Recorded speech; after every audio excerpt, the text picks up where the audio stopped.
دریا کے کنارے ایک بہت ہی انوکھا گاؤں تھا جسے سب لوگ بوناپور کہتے تھے۔ یہ گاؤں عام گاؤں جیسا نہیں تھا۔ یہاں سب لوگ قد میں بہت چھوٹے تھے، بمشکل کسی کی اونچائی ایک چھوٹے بچے جتنی ہوتی، لیکن ان کے آس پاس اگنے والی چیزیں بہت بڑی۔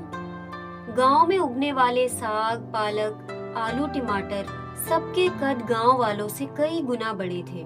اسی طرح درختوں پر لگنے والے سیب، آم، امرود یہ سب بھی بہت بڑے۔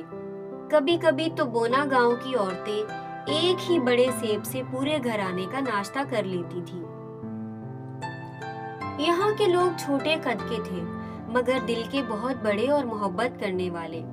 بہت سخت سردی تھی، مٹی کے چھوٹے چھوٹے گھر، چھتوں پر کھجور کے پتے، آنگنوں میں لکڑی کے چولہے اور گھروں کے باہر لٹکتی ہوئی گاجر اور مکئی کی مالائیں۔ بہت خوبصورت اور حسین منظر تھا۔ اسی گاؤں میں ایک چھوٹا مگر ذہین لڑکا رہتا تھا جس کا نام تھا سونو۔ سونو دوسروں سے زیادہ سوچنے والا اور ہوشیار تھا۔ اس میں ایک خاصیت تھی، وہ ہر مشکل میں امید ڈھونڈ لیتا تھا۔ گاؤں والے مزے سے زندگی گزار رہے تھے۔ دریا کے کنارے ہونے کی وجہ سے پانی ہمیشہ آسانی سے مل جاتا تھا۔ نہریں کھیتوں میں پانی پہنچاتی تھی اور یہی پانی بڑی بڑی سبزیوں اور پھلوں کو طاقت دیتا تھا۔ بونوں کا قد چھوٹا تھا مگر ان کے کھیت اتنے بڑے تھے کہ بعض دفعہ فصل کاٹنے میں پورا گاؤں مل کر کام کرتا۔ ہر شام جب سورج پہاڑی کے پیچھے غائب ہوتا، ٹھنڈی ہوا چلتی تو لوگ دیے جلا کر بیٹھ جاتے۔ بچے کھیلتے، عورتیں کہانیاں سناتی، مرد لکڑی کاٹتے اور سب مسکرا کر اللہ کا شکر ادا کرتے تھے۔ مگر سردی سخت تھی، ہوا یخ اور پانی برف کی طرح ٹھنڈا۔ گاؤں والے اپنی مدد آپ کرتے، لیکن انہیں ہمیشہ ایک بات کا ڈر رہتا تھا، اگر نہر کا پانی بند ہو گیا تو ایک چھوٹا سا گاؤں، بڑے بڑے کھیت اور سارا دارومدار دریا سے آنے والی نہر پر۔ سونو یہ بات اکثر اپنی امی سے پوچھتا تھا، امی اگر نہر بند ہو گئی تو ہم کیا کریں گے؟ امی ہمیشہ پیار سے جواب دیتی، بیٹا اللہ بہتر کرے گا، لیکن عقل اور محنت بھی ضروری ہے۔ ایک دن تم بڑے ہو کر اس گاؤں کو سنبھالو گے۔ سونو یہ بات دل میں بسا لیتا تھا۔ ایک صبح گاؤں میں ایک عجیب سی خاموشی پھیلی ہوئی تھی۔ مٹی کے گھروں کی چھتوں پر بیٹھے پرندے بھی بے چین تھے۔ سرد ہوا اور بھی تیز تھی۔ اچانک گاؤں کے بڑے بزرگ بابا فضلو دوڑتے ہوئے آئے، سب لوگ سنو، نہر کا پانی بند ہو گیا ہے۔ گاؤں والے حیران اور خوفزدہ رہ گئے۔ کچھ عورتیں رونے لگی، مرد پریشان ہو گئے، بچوں کے کھیلنے کی آوازیں رک گئیں۔ بونی مائیں کہنے لگیں، اتنے بڑے کھیتوں کو پانی کون دے گا؟ اتنی بڑی سبزیاں اور پھل بارش کے سہارے نہیں چل سکتے۔ ہم اس سردی میں کیا کریں گے؟ گاؤں اندھیرے میں ڈوب گیا۔ 3 دن گزر گئے اور نہر میں ایک بوند پانی نہ آیا۔ سبزیاں سست ہونے لگیں، پتے مرجھانے لگے اور پھلوں کی خوشبو کم ہونے لگی۔ سونو یہ سب دیکھتا رہا اور اس کا دل ڈوبنے لگا، مگر اس نے ہمت نہیں ہاری۔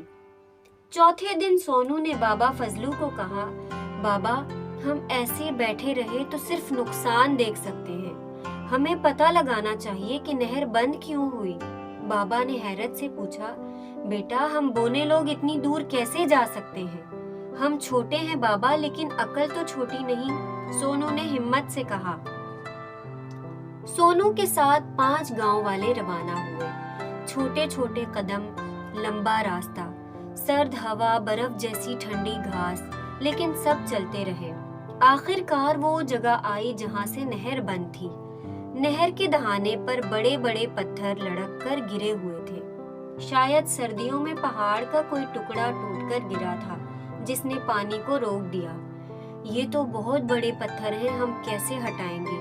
سب نے گھبرا کر کہا۔ سونو نے سوچا، بہت دیر سوچنے کے بعد پھر بولا، ہم پتھروں کو نہیں ہٹا سکتے تو کیا ہوا، لیکن ہم پانی کا نیا راستہ تو بنا سکتے ہیں۔ گاؤں والے حیران مگر مطمئن ہو گئے۔ سونو نے انہیں بڑے پتھروں کے درمیان چھوٹی چھوٹی خالی جگہیں دکھائیں۔ اگر ہم ان جگہوں کو کھودیں پانی آنے لگے گا۔ سب نے سونو کی بات پر عمل کیا۔ گھنٹوں محنت کے بعد سردی میں کانپتے ہاتھوں کے باوجود جب پہلی بار ایک بوند پانی نکلا، سب کی خوشی کا کوئی ٹھکانہ نہ رہا۔ کچھ ہی دیر میں پانی کی دھار کی شکل میں بہنے لگا۔ سونو نے نہر کو بچا لیا تھا۔ جب پانی واپس گاؤں میں پہنچا تو بڑے بڑے پتے پھر سے کھل اٹھے، بڑی سبزیاں پھر تازہ ہو گئیں، کھیتوں میں جان آ گئی۔ گاؤں کے لوگ سونو کو گلے لگانے لگے۔ یہ بچہ نہیں، ہمارے گاؤں کا ہیرو ہے، اللہ نے اسے بہت سمجھ دی ہے۔ سونو نے ہمیں بھوک اور تباہی سے بچا لیا۔ سونو کی امی کی آنکھوں میں خوشی کے آنسو تھے۔ میں نے کہا تھا نا، تم ایک دن اس گاؤں کو سنبھالو گے۔ بابا فضلو نے اعلان کیا، آج سے سونو بونا پور گاؤں کا سب سے سمجھدار محافظ ہوگا۔ اور یوں بونا گاؤں میں دوبارہ ہنسی خوشی اور امید کا چراغ روشن ہو گیا۔